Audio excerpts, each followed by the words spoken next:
دونوں فریقین کی سماعت میں پڑی۔ یہاں سے دور اگر تم الیگزینڈریا میں یاسمین کے اپارٹمنٹ کا رخ کرو تو لیونگ روم میں لگائی LED پر اس وقت گلجان کا پروگرام ہی چل رہا تھا۔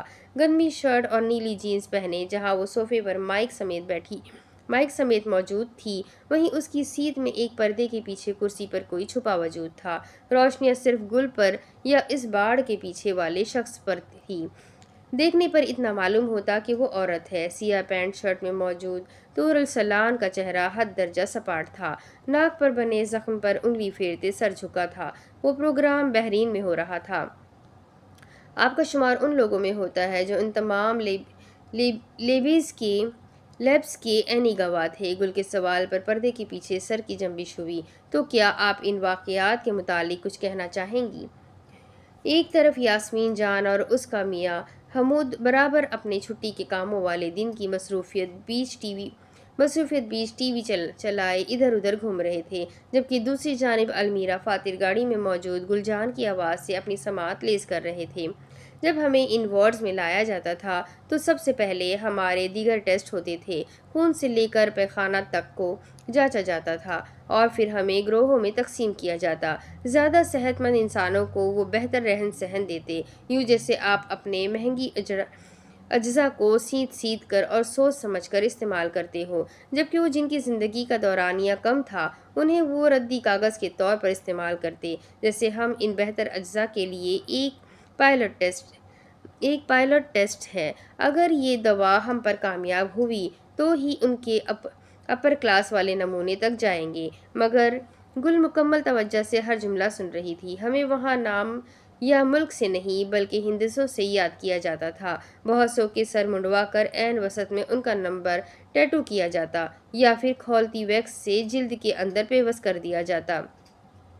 ان کے بال پھر مصنوعی وگز بنانے میں آگے بیچے جاتے۔ گلجان نے درد سے آنکھیں میچ لی۔ کیا آپ کا بھی کوڈ نمبر تھا؟ طور کی آواز پر لگے بے انتہا فلٹرز کی بدولت جنس کی پہچان کرنا ناممکن تھا۔ وہ لوگ اسے اسپیسیمن کوڈ یا پھر نمونہ نمبر کہتے تھے۔ میرا بھی تھا، میں وہ بتا نہیں سکتی، مگر میرا گرم کھولتی ویکس استعمال کرتے جسم پر کندھا گیا تھا۔ سننے والوں نے سانس روک لی۔ سہنے والے ماضی کے نکیلے دریچوں سے چھٹکارا پانے کی خاطر پروگرام کو بند کر گئے۔ میرا شمار ان کے حتمی نمونوں میں ہوتا تھا۔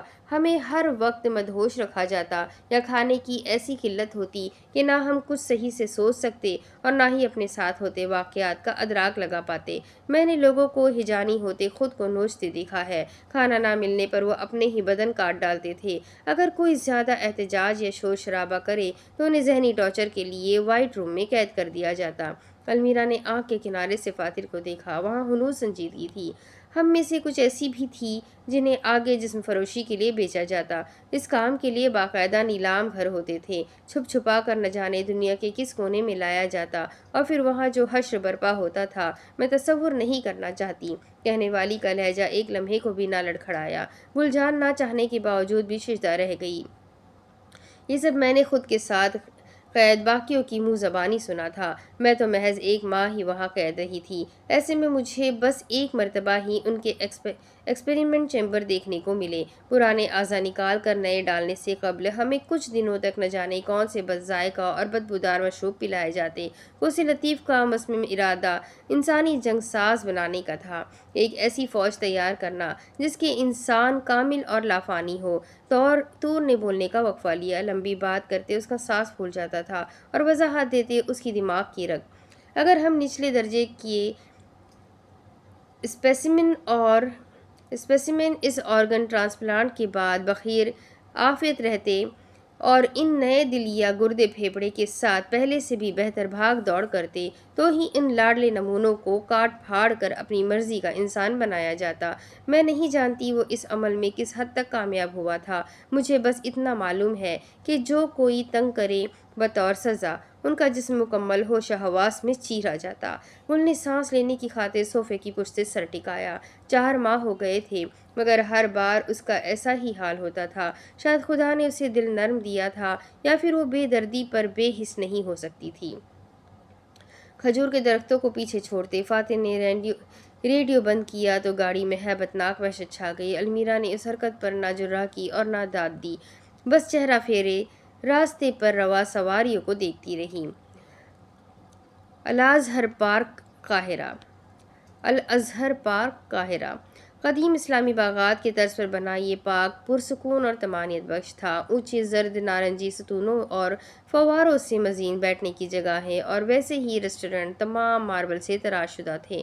ایسے میں ماربل کی ایک لمبی باڑ کے بیچ وقفے وقفے سے بنے فوارے ایک بلند چبوترے کے سامنے ٹھہرتے تھے۔ چبوترے پر بنا چھجا بھی مٹیالے ماربل سے بنا تھا، گویا قدم مغلیہ دربار ہو۔ یہ ایک قدیم ورثہ تھا جس سے اسلامی رنگ و روپ کافی حد تک واضح تھا۔ دوپہر کی ابتدائی پہر تھے اور ٹولیوں کی مانند سیاح اور رہائشی ارد گرد منڈلاتے یا پھر ریسٹورنٹ میں بیٹھے کھانا نوش کر رہے تھے۔ ایسے میں وہ پھولدار بنفشی اور ہلکے سفید رنگ کی فراک والی لڑکی بھی تھی، اور اس کے ساتھ خاکی رنگ کی پولو شرٹ اور سیاہ ڈریس پینٹ پہنے مرد بھی۔ اس دربار کے باہر لکڑی کی میز کرسیاں آمنے سامنے رکھی تھی۔ ریسٹورنٹ کا کھانا نوش کرتے وہاں اس سے قبل لوگوں کی بھیڑ جمع ہو جاتی۔ فاتر اور المیرا ایک کونے میں چوڑے گول میز کے ارد گرد بیٹھے تھے۔ کرمزی رنگ کا چھجا ان کے سروں پر کھلا تھا، جبکہ آنکھوں پر سن گلاسز چڑھاتے جہاں فاتر سامنے رکھے چاول کا نوالا بنا رہا تھا، وہیں المیرا بھی خاموشی سے اپنا کھانا کھانے میں مصروف تھی۔ اس کی ویل چیئر ایک جانب بند کی ہوئی موجود تھی۔ زرد مٹیالی عمارت اور سرسبز باغات کے بیچ بنے مصنوعی آبشار سانس لیتے تھے۔ فاتر بغور اس کا ہر نقش پرکھ رہا تھا۔ وہاں چھائی اداسی کی چادر اس سے ڈھکی نہ تھی، جبکہ المیرا ذہن ہی ذہن میں عزیزہ کی باتوں کو جھٹکنے کی کوشش میں تھی اور بری طرح ناکام ہو رہی تھی۔ ہلکی ہوا اور نرم دھوپ سے کچھ فاصلے پر دونوں اپنی اپنی جہنم میں جل رہے تھے۔ ان کے بیچ ابھی بھی بے انتہا راز تھے۔ قدرت نے آسمان سے دیکھتے گردن مایوسی سے ہلائی۔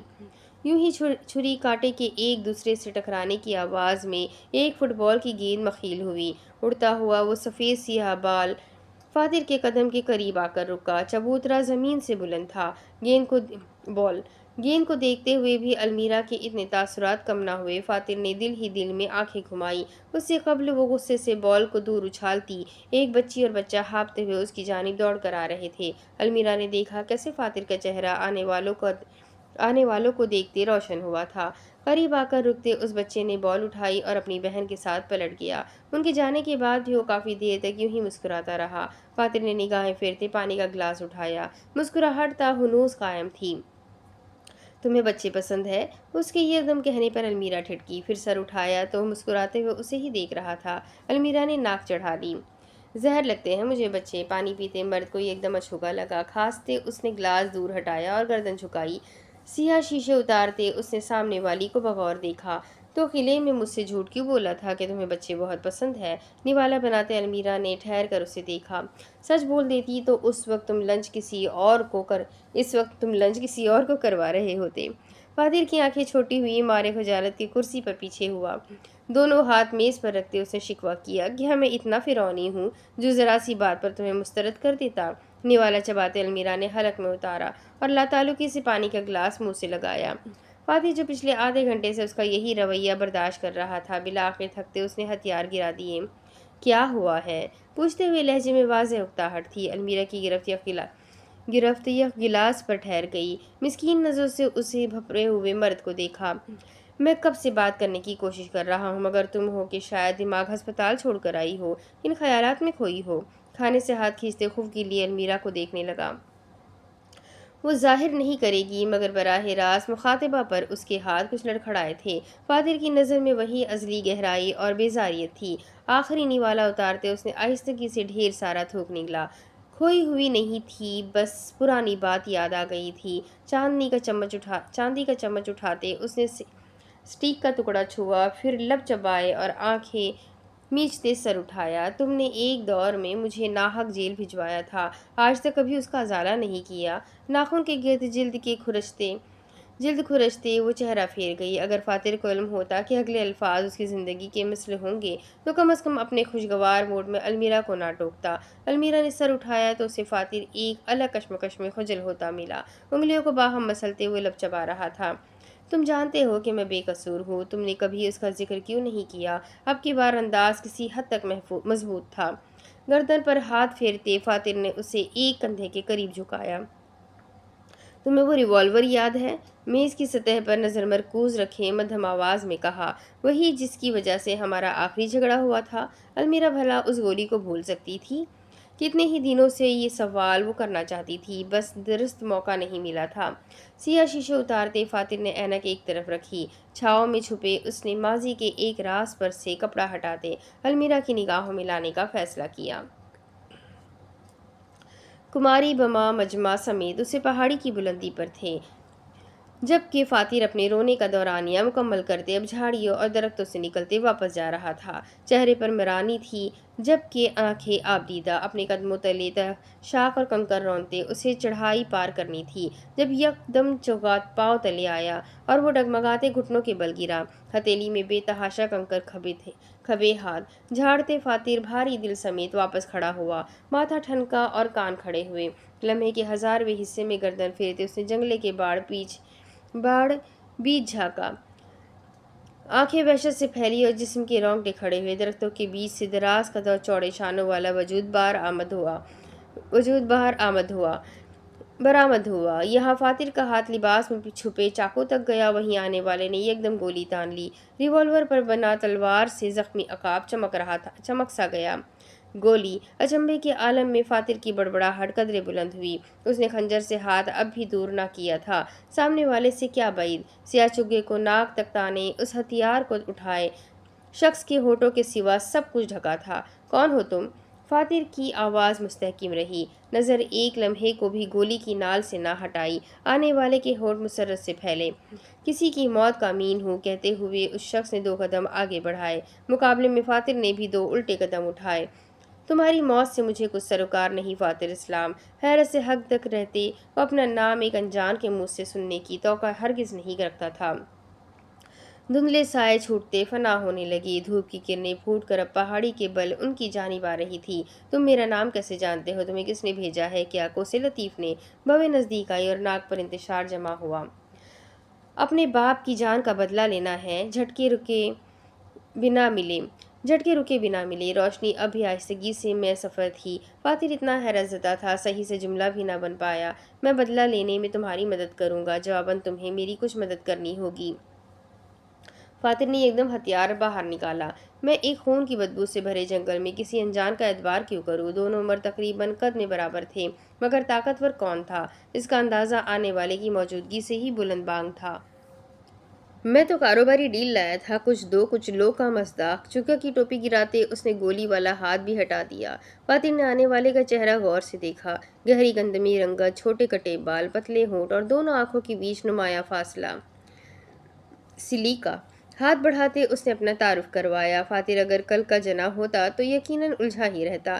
یہ نام تو وہ عرصے سے خبروں میں سنتا آ رہا تھا۔ مصری اور اطالوی مافیا گروہوں کے بیچ پیغام رساں اور ننھے پیمانے پر منشیات اسمگلنگ کرنے والا وہ ایک مطلوبہ مجرم تھا۔ مسکراتے ہوئے اس کے دونوں طرف کے نوکدار دانت واضح ہوئے۔ آخر ایک جنگل میں سلیقہ کا کیا کام؟ فاتر ہاتھ گرائے ہوک بنے بصیرت کے منظر کو سمجھنے کی کشمکش میں تھا۔ سمجھ نہ آیا ابھی اس پر جھپٹ پڑے یا بھاگ جائے۔ اسی مشکل کو مجرم نے آسان بنایا۔ قریب آتے وہ کچھ فٹ دور ٹھہرا۔ وہ قد میں 1 انچ اونچا تھا تو وزن میں نہ جانے کتنے کلو دگنا۔ یقین نہیں آ رہا، اپنی ہی آواز سننے کی دیر تھی۔ فاتر ہنس پڑا، کھوکھلی تھکی ہاری ہوئی ہنسی میں چہرہ ایک ہاتھ سے ڈھکتے وہ دوہرا ہو رہا تھا۔ یا سلام! اب یہ دیکھنا بھی باقی تھا، ایک مشہور زمانہ بدنام شخص آ کر مجھے بدلے کی آفر دے رہا ہے، اور وہ بھی کہاں؟ ایک خفیہ جزیرے پر۔ آسمان کی جانب چہرہ اٹھاتے اس کی آنکھوں کے کنارے تیش سے نم ہوئے۔ میں کام سے یہاں آیا ہوں۔ اس کی بھاری آواز اور لہجہ پیشہ ورانہ تھا۔ تم جیسے مجرم کام کے لیے ہی آ سکتے ہیں، ماہ ملکہ جیسے مافیا کے کرتے دھرتے تم ہی تو ہوتے ہو۔ گھٹنوں پر ہاتھ رکھتے فاتر اٹھ کھڑا ہوا۔ ابھی وہ مکمل سیدھا ہوا بھی نہیں جب گولی کو اپنے چہرے کے قریب آتا دیکھتے ٹھہر گیا۔ آنکھوں کے آگے سائے منڈلائے اور فطری خوف نے سر اٹھایا۔ کوسے لطیف اسی قلعے میں ہے، اور وہ وہاں اکیلا نہیں، اس سمیت 300 افراد اور بھی ہیں جنہیں وہ آگ لگا کر قتل کرنے کا ارادہ رکھتا ہے۔ مجھے ان 300 افراد سے غرض نہیں، مجھے صرف ایک انسان کو یہاں سے زندہ لے کر جانا ہے۔ تیز تیز ہانپتے ہوئے مرد کی بات فاتر نے ٹوکی۔ ظاہر ہے کوسے لطیف کو ایک مجرم دوسرے مجرم کا ہی ساتھ دیتا ہے۔ گولی سے دور جاتے اس کی پشت پر آفتاب ٹھہرا تھا۔ دبیر السازار تنزن کہے نام پر فاتر کی سٹی گم ہوئی۔ لمحے پہلے کی خجالت پر ناسمجھی کی اوس آن گری۔ جھنجھلاتے پہلے اس ہتھیار کو دیکھا اور پھر سلیقہ کو۔ تم اپنے باپ کا بدلہ لینا چاہتے ہو؟ فاتر نے میکانیکی انداز میں سر ہلا دیا۔ اس وقت یہی بتایا گیا تھا کہ فاتر کا باپ قتل ہوا ہے۔ یہ گولی تمہاری ہوئی، میرا بس ایک کام ہے۔ سلیقہ نے ریوالور بلند کیا۔ دبیر السازار کو زندہ سلامت اس قلعے میں چھوڑ کر آ جاؤ۔ گولی اچھلاتے وہ یوں مطمئن تھا جیسے فاتر سے برسوں کا یارانہ ہو۔ فاتر اسلام نے ایک نظر اس بندوق کو دیکھا اور پھر اگلی اپنے خیر خواہ پر ڈالی۔ دبیر ہی کیوں؟ سلیقہ مسکرایا۔ جیسے کہ تم نے کہا ایک مجرم ہی مجرم کا ساتھ دیتا ہے۔ دبیر تمہارے کام کا نہ ہو، میرے اب بھی اس سے فائدے مشروط ہے۔ کوئی وعید سی تھی جس نے فاتر کے دل پر موجود آخری گرہ بھی کھول دی۔ وہ اب تک دبیر کو زندوں کے درجے پر رکھا تھا۔ اس انکشاف کے بعد وہ اس مقام سے بھی گیا۔ مجھ پر یہ احسان کیوں کر رہے ہو؟ چوکا درست کرتے سلیقہ نے کندھے اچکائے۔ میں احسان نہیں، ملازمت کر رہا ہوں خادم۔ قدم موڑتے وہ دوبارہ انہیں اندھیر درختوں کی سمت بڑھا۔ فاتر خالی خالی چہرہ لیے اب تک اس مارش نشان کو دیکھے گیا۔ اگر یہاں اس کا باپ ہوتا تو قانون کو لاتا۔ گولی اڑستے فاتر نے خود کا لباس درست کیا۔ وہ ابو الاسلام ظہور نہیں، وہ فاتر اسلام ہے، جلد باز اور بزدل۔ تمہارا اصل نام کیا ہے؟ فاتر نے پیچھے سے ہانک لگائی۔ روشن سورج کی کرنیں دور جاتے مرد کا تعاقب کرتی رہی۔ کاروباری سودوں میں کاروباری نام چلتے ہیں بن اسلام۔ وہ نظر سے اوجھل ہو گیا مگر فاتر وہیں روشنیوں کے بیچ رہ گیا۔ پتوں کا سرمئی پن سبز میں بدلا، فضا کی سفیدی میں زرد رنگت گھلی جبکہ آسمان کے پھیکے روپ میں نیلا رنگ بھر گیا۔ اب کہ فاتر اسلام کے پاس امید تھی۔ حال الزہر پارک قاہرہ۔ کرمزی رنگ کا چھبا ان کے سروں پر کھلا تھا جبکہ آنکھوں پر سن گلاسز چڑھاتے۔ جہاں فاتح سینے پر بازو باندھے اور ٹانگ پر ٹانگ چڑھائے اطراف میں دیکھ رہا تھا، وہیں المیرا بھی دھوپ کی تمازت سے بچتے اینک لگائے لوگوں کا ہی معائنہ کر رہی تھی۔ کان میں فاتر کی روادات کی بازگشت تھی جبکہ نظروں کے آگے پارک میں جمع ہوتی بھیڑ۔ دونوں کرسی سامنے موڑے تھے، یوں کہ ان کی ٹانگیں میز کے باہر تھیں۔ چوئنگم چباتے المیرا نے اس کا غبارے بناتے پھلایا جو اگلے ہی لمحے زوردار آواز سے پھٹا۔ 7 سال پہلے یہی سلیقہ نامی مجرم ہمارے جامع میں منشیات بکوایا کرتا تھا۔ مصر کی پولیس کو جب اس کا علم ہوا تو تمام کام چھوڑتے اس کی جائے وقوع ڈھونڈنے لگی۔ یہاں احکام بین الاقوامی تھے، تبھی ان کی اجرت زیادہ تھی۔ میز پر انگلیوں سے دستک دیتے فاتح چبوترے تلے پھیلتے افراد کو دیکھ رہا تھا۔ ان کو یہ معلوم تھا کہ ہمارے جامع کا ایک طالب علم سلیقہ کا ساتھی ہے۔ اس وقت مجھے ایک ٹیپ موصول ہوئی کہ وہ ساتھی تم ہو۔ اگر معلوم ہوتا کہ اس کے پیچھے ایک طے شدہ چال ہے تو میں اپنا اگلا قدم سوچ سمجھ کر اٹھاتا۔ جس رات تم نے جیل میں گزاری اسی رات سلیقہ مصر کی سرحدیں عبور کرتے فرار ہو گیا۔ المیرا نے پرسوچ رویہ لیے ٹیک لگائی، آنکھیں اب فرش پر مرکوز تھیں۔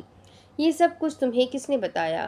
فاتر کی گردن میں گلٹی ابھرتے معلوم ہوئی۔ وہ اس کو زندگی سے یکسر نکال چکا تھا مگر پھر بھی نہ جانے دبیر ایسا سبز قدم تھا، کہیں نہ کہیں اس کا تذکرہ آ جاتا۔ دبیر نے ہوش تو المیرا کے بھی چھوٹے تھے۔ تیزی سے گردن گھماتے اس نے فاتر کو یوں دیکھا جیسے کسی انہونی کا نام لے لیا ہو۔ وہ تین آپس میں ماہ ملکہ کے موضوع سے منہ نہیں پھیرتے تھے مگر دبیر السازار کے حصے پر قفل چڑھاتے۔ وہ چابی اسی جلتے قلعے میں پھینک آئے تھے۔ آہستگی سے المیرا کے کندھے جھکے اور اپنے سابقہ انداز میں بیٹھی۔ میری بیل کروانے بھی وہی آیا تھا اور تم پر کیس نہ ہو یہ بھی دبیر نے دھیان رکھا تھا۔ جہاں المیرا نے اداسی سے کہا وہی فاتر کا انداز آسودہ تھا۔ خود کے لیے تو اس نے کچھ نہیں کیا ہوگا، نظر چراتے شکوہ کیا۔ خود کے لیے وہ کب کچھ کرتا تھا؟ فاتر نے بھی جھکی ادا سے چوٹ کی۔ تم اسے بچا سکتے تھے، ملال نہیں، مگر المیرا کے لہجے میں تجسس ضرور تھا۔ سوچا تھا مگر جب اس کے دھوکہ یاد آتا ہے دل کے زخم ہرے ہو جاتے ہیں۔ وہ اپنا ضمیر بیچ چکا تھا، ایسوں کا مر جانا ہی بہتر ہے۔ تلخی سے کہتے چوئنگم چبائی۔ دبیر کی آخری یاد اب بھی سماعت میں زندہ تھی۔ کچھ دیر دونوں خاموشی سے سر جھکائے بیٹھے رہے۔ فواروں کا شور سماعت میں میٹھا سوز تھا۔ بچے ہنس کر ماں باپ سے باتیں کر رہے تھے، جوڑے ایک ساتھ چلتے مسکراتے گپیں ہانک رہے تھے۔ جب المیرا کو دوسری طرف ایک گھٹی گھٹی ہنسی سنائی دی